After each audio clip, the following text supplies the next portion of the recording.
Hi, this is Jaya. Now we shall see the summary of The Bold Pedlar and Robin Hood. Actually, this is a Scottish ballad, and this was written during the time of oral tradition, and it was carried down from generation to generation through oral narration, and even today it is one of the most popular ballads when it comes from Scottish literature. Now we will go to the poem and see.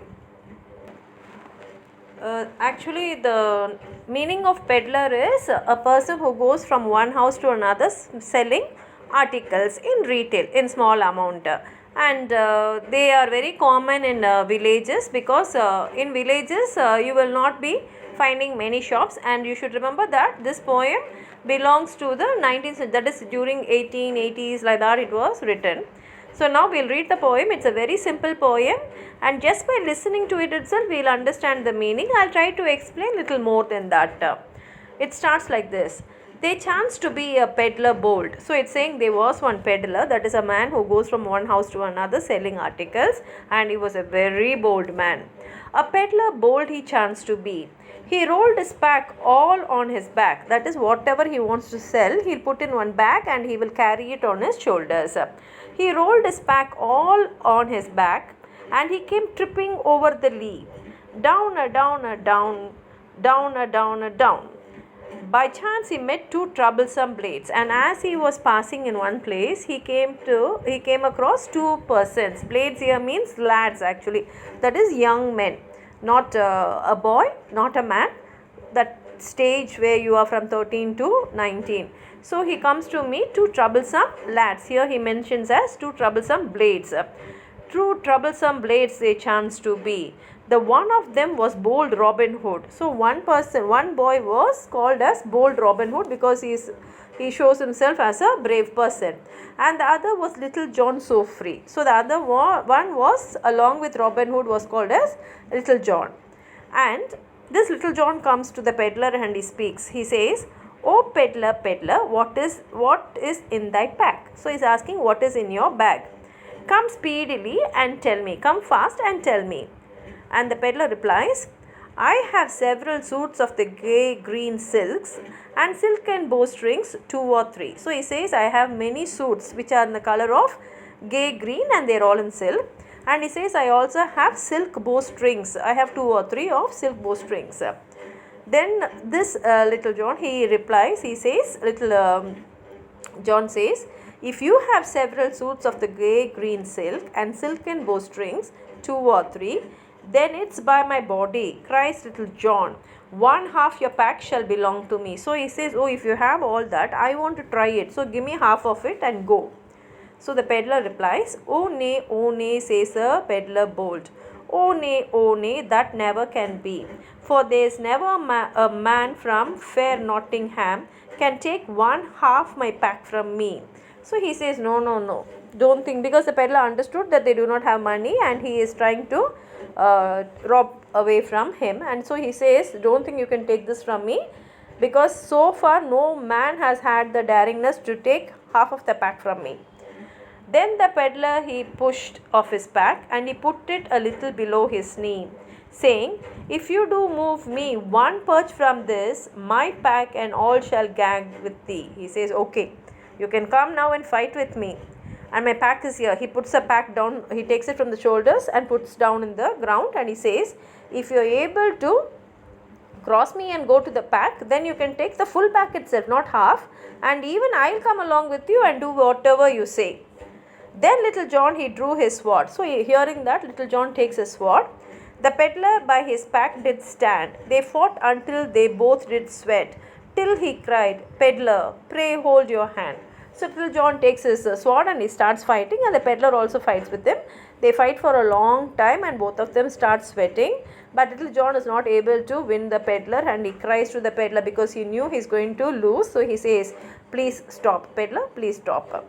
Then Robin Hood, he was standing by, and he did laugh most heartily. Now Robin Hood, who was watching all this, had a very good laugh, and then he said, this is Robin Hood is saying, I could find a man of a smaller scale could thrash the peddler and also thee. He's saying, what a person you are, Little John. You're not able to fight this peddler. I can find any other person who can win both of you together. Even if the peddler and you are going to fight on one side, I can find a person who's even smaller than you who can just win both of you together. So Little John replies, "Go you, try master," says Little John. "Go you, try master, more speedily, or by my body," says Little John, "I am sure this night you will not know me." So what the Little John says, "Okay, you're saying so much, then why don't you go and fight? You go and fight, go fast and fight.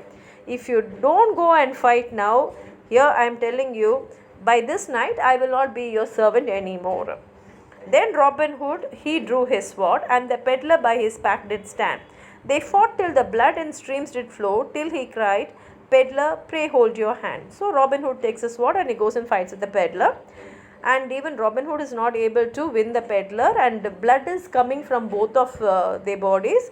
But Robin Hood is on the losing side, and so he cries, "Peddler, peddler, please stop." Now then the peddler, he asks the peddler, "Peddler, peddler, what is thy name? Come speedily and tell to me."